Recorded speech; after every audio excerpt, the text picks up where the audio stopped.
Sinabi ng anak, Ama, nagkasala po ako sa Diyos at sa inyo.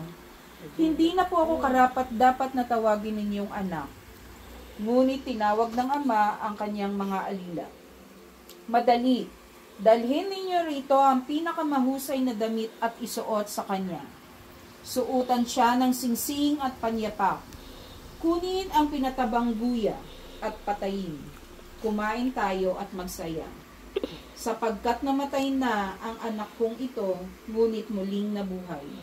Nawala, ngunit nasumpungan, at sila'y nagsaya. Nasa bukid noon ang anak na panganay.